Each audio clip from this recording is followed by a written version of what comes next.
Hello guys, आपका मेरे YouTube channel TR education में आपका स्वागत है। और आज हम लोग जो है जिस टॉपिक पर बात करेंगे, इंग्लिश का जो ग्रामर में सबसे अधिक जो प्रॉब्लम आती है नरेशन की, डायरेक्ट एंड इनडायरेक्ट, कैसे डायरेक्ट से इनडायरेक्ट में हम चेंज करें। तो उसके लिए जो है हम लोग जो है रूल्स के अकॉर्डिंग जो है पढ़ेंगे। और सबसे पहले तो एक ही बात कहेंगे कि जो लोग नए हैं वो हमारे चैनल को सब्सक्राइब कर लें, लाइक कर दें, और ताकि आपको, और बेल जो है आइकन जरूर उसको दबा दें ताकि आपको हर वीडियो का नया नोटिफिकेशन मिलता रहे। और एग्जाम के पहले की जितनी भी तैयारी है वो बिल्कुल बहुत जल्द आपको जो है इस 15 मिनट के में हम जो है डायरेक्ट को जल्दी से जल्दी कवर करने की कोशिश करेंगे, और कोशिश करेंगे कि आपको पूरी अच्छी तरीके से आ जाए। तो सबसे पहले चलते हैं कि जब हम चाहे हिंदी भाषा हो या इंग्लिश भाषा हो, हिंदी हो या इंग्लिश कोई भी हो, तो उसमें एक जो है किसी की बात को कहने के दो तरीके हैं। तो पहला तरीका तो ये है डायरेक्ट नरेशन, यानी जो भी ओरेटर होता है या जो भी वक्ता होता है उसकी कही हुई बात को हम ज्यों का त्यों कह देते हैं। और दूसरा है इनडायरेक्ट नरेशन, यानी वक्ता की कही हुई बात को हम अपने शब्दों में बताते हैं, उसकी शब्दों में नहीं, अपने शब्दों में बताते हैं। जैसे दो लोग बात कर रहे हैं तो उसको अपने शब्दों में लेकर के हम किसी तीसरे व्यक्ति से बताते हैं, तो उसे कहते हैं इनडायरेक्ट नरेशन। तो जैसे मान लीजिए इसमें हम एग्जांपल देते हैं, देखते हैं कि राम से टू मोहन, और इसके बाद कामा लगा होता है, फिर इन्वर्टेड कामास लगा होता है। इसका मतलब है कि ये वाक्य कैसा है, ये डायरेक्ट नरेशन का है, और पूरा इन्वर्टेड कामास के अंदर वो बंद होता है, the boys are playing in the field. अब अगर हम इसको इनडायरेक्ट नरेशन में करेंगे तो इसी वाक्य को देखिए किस तरीके से एग्जांपल में दिया है कि राम टोल्ड मोहन दैट, यानी इन्वर्टेड कामास को हटाया गया है यहाँ पर, और फिर उसके बाद वाक्य को यहाँ पर लाया गया है। तो कैसे हम इससे इसको कन्वर्ट करते हैं, तो उस चीज को यहाँ पर जो है क्लियर किया जाएगा और आपको बताया जाएगा। तो सबसे पहले हम डायरेक्ट नरेशन का रूल्स देख लेते हैं कि इसमें पहचान कैसे होती है। तो सबसे पहले तो इसमें यह है कि कामा के पहले रिपोर्टिंग वर्ब होती है, और इन्वर्टेड कामास में जो है वो रिपोर्टेड स्पीच कहा जाता है, उसको रिपोर्टेड स्पीच है। और रिपोर्टेड स्पीच का जो पहला अक्षर होता है वो कैपिटल लेटर होता है। और रिपोर्टिंग, अब इसको अगर हम देखेंगे तो क्या होता है कि इन्वर्टेड कामास के अंदर जो लिखा हुआ वाक्य होता है वो कहलाता है रिपोर्टेड स्पीच, और उसके पहले जो लिखा होता है वो उसमें तीन चीजें होती हैं, एक तो सब्जेक्ट होता है, दूसरा वर्ब होता है, और तीसरा ऑब्जेक्ट होता है। ऑब्जेक्ट कभी दिया जाता है, कभी नहीं भी दिया जाता है। तो इसको हम कहेंगे रिपोर्टिंग, यानी रिपोर्टिंग सब्जेक्ट हो गया, रिपोर्टिंग वर्ब हो गई, और रिपोर्टिंग ऑब्जेक्ट हो गई। अब हम चलते हैं अपने इनडायरेक्ट नरेशन में कि कैसे उसको करें। तो इसमें देखिए सबसे पहले हम कामा तथा इन्वर्टेड कामास को हटाकर दोनों पार्ट्स को सेंटेंस के अनुसार उसमें कनेक्टिव कोई ना कोई जोड़ते हैं, दैट, इफ, क्वेश्चन वर्ड या टू। इनसे दोनों वाक्यों को जो डायरेक्ट से इनडायरेक्ट में हम चेंज करते हैं, कोई ना कोई कनेक्टिव हम यूज करते हैं सेंटेंस के अनुसार। एक चीज और ध्यान देना है कि जब हम चेंज करते हैं इनडायरेक्ट में क्या होता है कि रिपोर्टेड स्पीच का जो पहला अक्षर होता है वो स्मॉल लेटर से बनता है, जबकि डायरेक्ट में क्या होता है वो कैपिटल लेटर होता है। और लेकिन दो ऐसे हैं, जैसे आई है, आई यानी मैं, और दूसरा जो प्रॉपर नाउन जितने भी किसी के स्पेशल नाम होते हैं वो कैपिटल लेटर से ही लिखे जाते हैं, तो इस चीज का ध्यान रखना है। और डायरेक्ट से इनडायरेक्ट बनाने के लिए हमें जो सेंटेंसेस का अध्ययन करना पड़ता है, कौन कौन से सेंटेंसेस, उसी के अनुसार सबसे बड़ी महत्वपूर्ण चीज इसमें यह है कि हमें उन सेंटेंस को पहचानना जरूरी है कि जो इन्वर्टेड कामास के अंदर जो आ रहा है सेंटेंस वो कैसा है। क्या वो सेंटेंस अफर्मेटिव है, सॉरी असर्टिव है। असर्टिव के दो भाग होते हैं, अफर्मेटिव और नेगेटिव, यानी वाक्य सकारात्मक भी हो सकता है, नकारात्मक भी हो सकता है, नॉट भी आ सकता है। फिर दूसरा है इंट्रोगेटिव। इंट्रोगेटिव सेंटेंस में क्या है कि इंट्रोगेटिव सेंटेंस दो तरीके से होते हैं, एक तो हेल्पिंग वर्ब से शुरू होते हैं और दूसरे क्वेश्चन वर्ड से शुरू होते हैं। तो इसको हम जो है देख लेते हैं। ये इंट्रोगेटिव सेंटेंस है,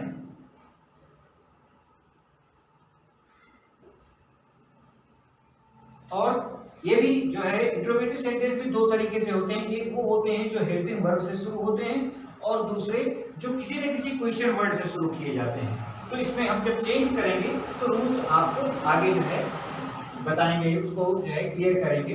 फिर तीसरे होते हैं इंपरेटिव सेंटेंस। इंपरेटिव सेंटेंस वो होते हैं अमूमन जो केवल वर्ब से स्टार्ट किए जाते हैं, जैसे go there, come here, please, sit down, इस तरीके की बहुत सारी बातें।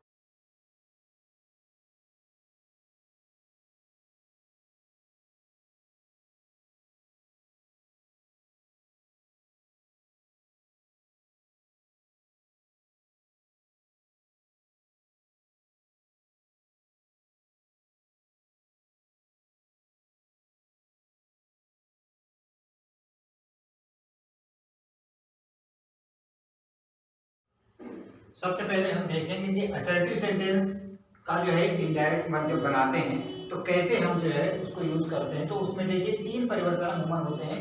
तो जो पहला परिवर्तन होता है वो वर्ब में परिवर्तन होना है, क्रिया में परिवर्तन, वर्ब में परिवर्तन होता है।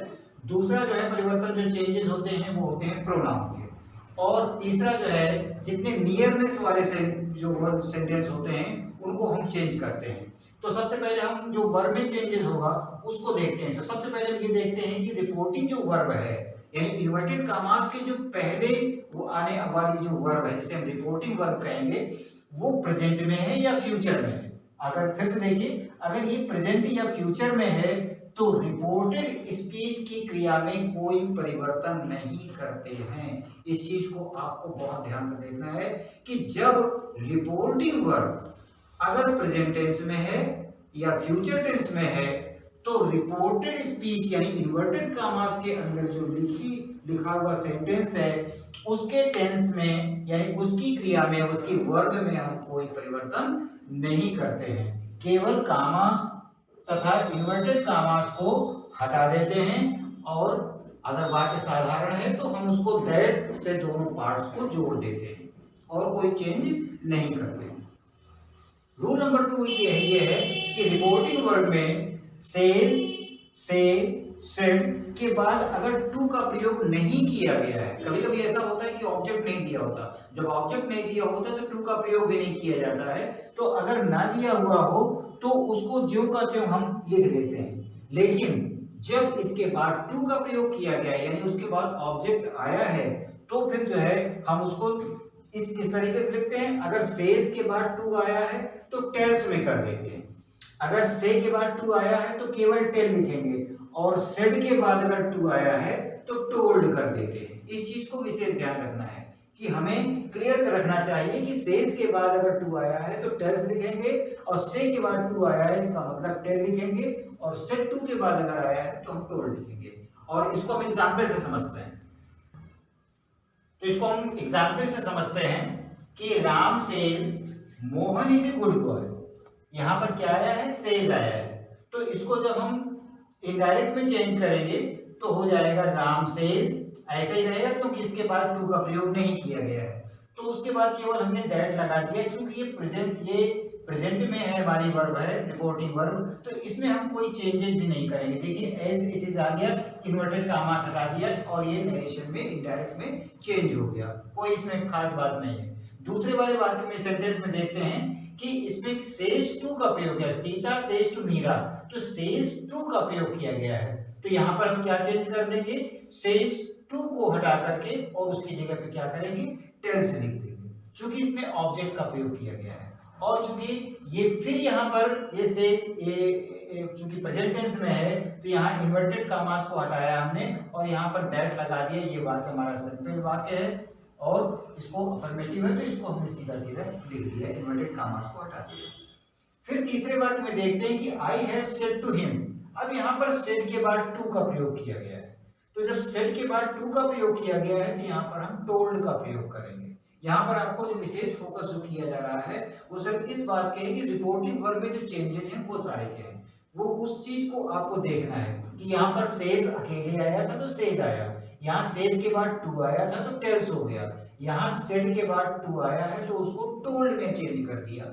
और इन्वर्टेड कॉमास को, चूंकि ये रिपोर्टेड स्पीच का जो हमारा सेंटेंस है वो सारे सामान्य आ रहे हैं यानी अफर्मेटिव आ रहे हैं, असर्टिव सेंटेंस आ रहे हैं, तो उनमें हम केवल दैट लगाते चले जाएंगे।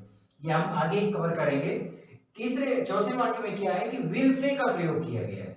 यानी फ्यूचर में ये रखी गई है वर्ब, तो यहाँ पर विल के बाद से का प्रयोग किया गया है और से के बाद टू का भी प्रयोग किया गया है। तो यहाँ पर हम से टू को हटा करके यहाँ पर क्या कर देंगे, टेल कर देंगे। तो क्या हो जाएगा, जैसे सी विल से टू मी, तो यहाँ हो जाएगा सी विल टेल मी। इसको इस तरीके से चेंज कर देंगे।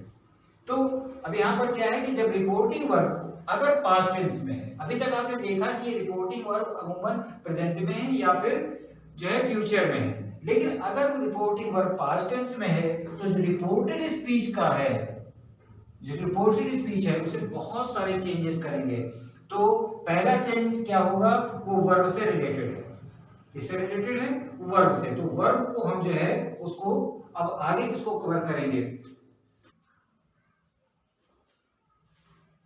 तो इसको हम देखते हैं कि अगर वाक्य प्रेजेंट टेंस में है, रिपोर्टेड स्पीच का अगर वाक्य प्रेजेंट टेंस में है तो कैसे हम उसको चेंज करेंगे।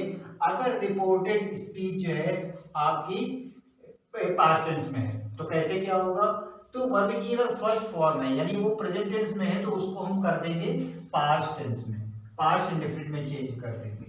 अगर ये जो क्या होगा, अगर डू डज नॉट या डू नॉट का प्रयोग किया गया है, जैसा नेगेटिव सेंटेंस होता है और वर्ब की फर्स्ट फॉर्म प्रयोग की जाती है, तो उसमें हम जब चेंज करेंगे इनडायरेक्ट में तो क्या कर देंगे, डिड नॉट का प्रयोग कर देंगे और वर्ब की फर्स्ट फॉर्म ले आएंगे।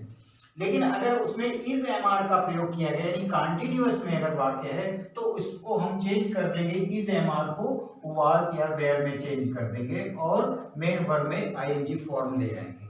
और फिर अगर वो पास्ट प्रेजेंट परफेक्ट में है तो हैज हैव का प्रयोग किया गया है और मेन वर्ब उसमें थर्ड फॉर्म में यूज की गई है, तो उसको जब हम इनडायरेक्ट में चेंज करेंगे रिपोर्टेड स्पीच को, तो हम क्या करेंगे, उसको हैड प्लस वर्ब की थर्ड फॉर्म ले आएंगे। लेकिन अगर ये परफेक्ट प्रेजेंट परफेक्ट कॉन्टिन्यूअस में प्रयोग किया गया है तो हैज हैव का प्रयोग किया गया है, फिर बीन का प्रयोग किया गया है और वर्ब में आईएनजी लगा करके वर्ब की फर्स्ट फॉर्म प्रयोग की गई है, तो उसको हम क्या करेंगे, हैड का प्रयोग कर देंगे, हैड बीन और फिर आईएनजी फॉर्म लगा देंगे। इसको एग्जांपल से समझ लेते हैं। एक वाक्य मान लीजिए कि ही सेड टू मी, ये देखिए रिपोर्टिंग जो रिपोर्टिंग वर्ब है वो पास्ट में है, तो इसको हमने क्या किया, हमने बताया था जो है कि सेड टू को हम क्या कर देंगे, टोल्ड में, क्योंकि सेड के बाद अगर टू का प्रयोग किया गया है तो उसको हम टोल्ड में कर देंगे।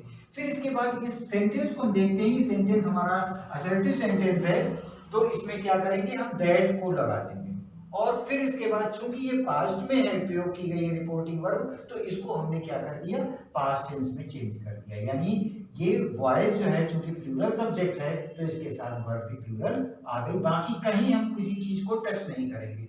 आपको दो ही तीन चीजों पे फोकस करना है, आगे हम और जाकर के आपको इस चीज को क्लियर कर देंगे कि कहीं पर भी आपको किसी भी तरीके का डायरेक्ट से इनडायरेक्ट में चेंज करने में कोई कंफ्यूजन नहीं आने पाए।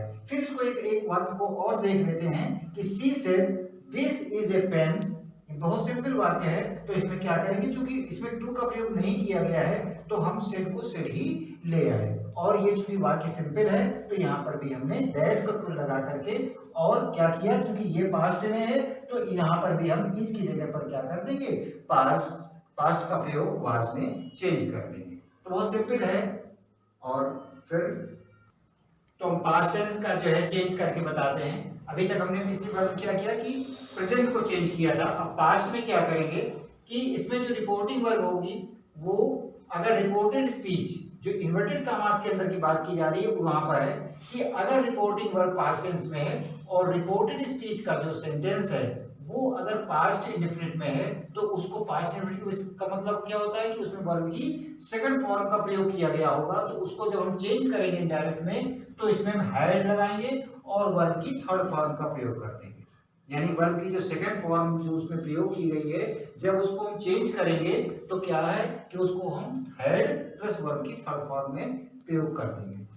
फिर अगर वही बात निगेटिव है, निगेटिव में क्या होगा, डिड नॉट आया होगा और वर्ब की फर्स्ट फॉर्म का प्रयोग किया गया होगा, तो उसमें हम क्या करेंगे, हैड और वर्ब की थर्ड फॉर्म के बीच में नॉट का प्रयोग कर देंगे।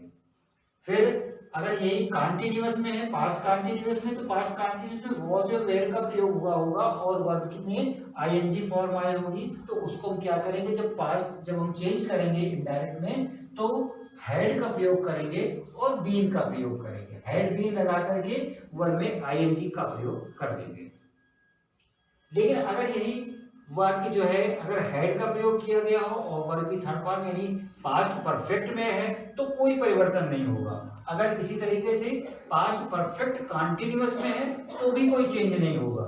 जैसे हम एग्जांपल देखते हैं, देखिए Sita she said comma inverted comma Sita wrote a letter.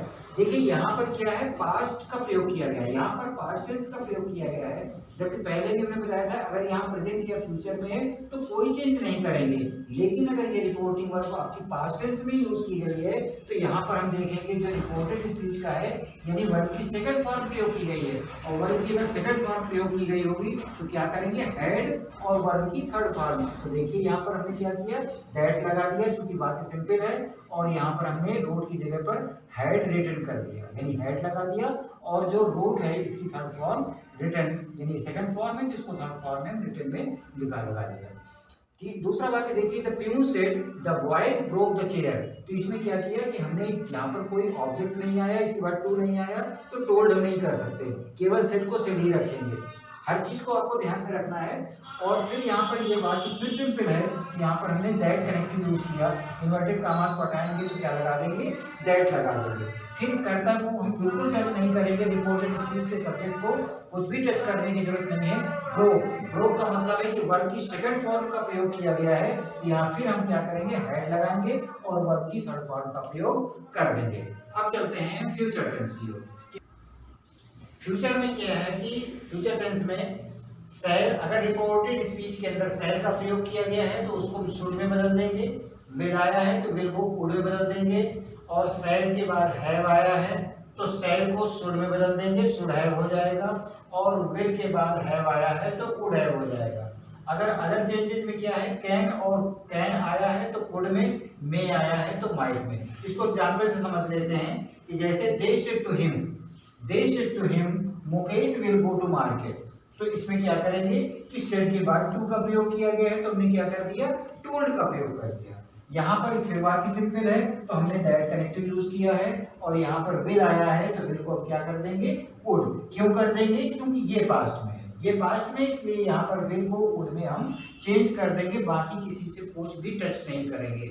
Narration में इस चीज का ध्यान रखना है कि कहीं किसी को टच नहीं करना है, कहीं कोई ज्यादा चेंजेस नहीं करने होते, केवल कुछ परिवर्तन करना होता है। पहला तो रिपोर्टिंग वर्ब में, दूसरा आपका इन्वर्टेड कामास में, और फिर रिपोर्टिंग जो रिपोर्टेड स्पीच होता है उसके टेंस में थोड़ा सा परिवर्तन, जिसके बारे में हम लोग बात कर रहे हैं। फिर एक एग्जांपल और आया है, देखिए यहाँ पर कैन का जो कि अदर चेंजेस में है, यहाँ पर he said Mohan can do the work, तो यहाँ पर जो है सेड को सेड टू का प्रयोग नहीं किया गया है तो सेड सेड में ही रहेगा, और फिर ये वाक्य सिंपल है तो यहाँ पर दैट आया और कैन किस में बदल गया, कुड में बदल गया।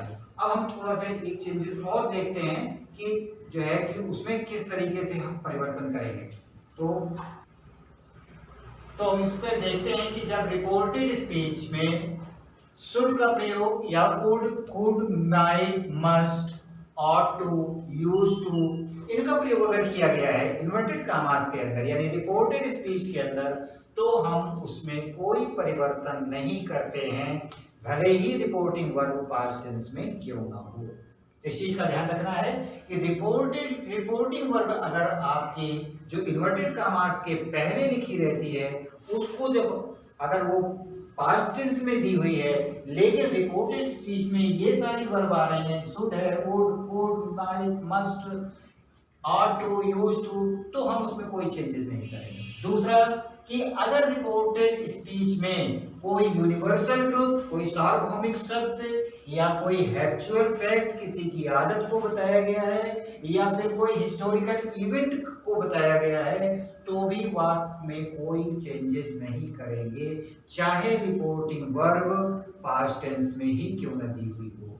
अमूमन एग्जामिनेशन में इस चीज का आपको विशेष ध्यान रखना है कि वो इसी तरीके के सेंटेंस देते हैं कि हमको मालूम रहता है कि रिपोर्टिंग वर्ब पास्ट टेंस में हो तो उसको हम तुरंत रिपोर्टेड स्पीच को हम चेंज करने की कोशिश करते हैं। तो ऐसे ही वाक्य वो जो है जो जो एग्जाम पेपर सेटर होता है वो इसी तरीके के क्वेश्चंस आपको देता है।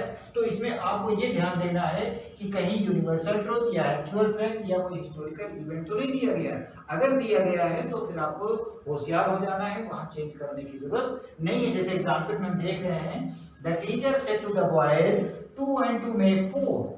अब इसको क्या हो जाएगा, the teacher told, said to को किसने बदल दिया, टोल्ड में बदल दिया, द बॉयज ले आए, वाक्य सिंपल है तो दैट लगा देंगे, 2 and 2 make 4। क्यों, यहाँ पर हम मेड नहीं लगाएंगे, क्योंकि मेड अगर लगा देंगे तो फिर गलत हो जाएगा। यहाँ पर यदि पास्ट में दिया हुआ है तो ये चूंकि यहाँ पर एक जो है आपका एक 2 और 2 4 होते हैं, तो ये एक बिल्कुल सच है, यहाँ कोई हम चेंजेस नहीं करेंगे। फिर है अगला है दूसरा वाक्य कि said, the teacher said the planets move round the sun.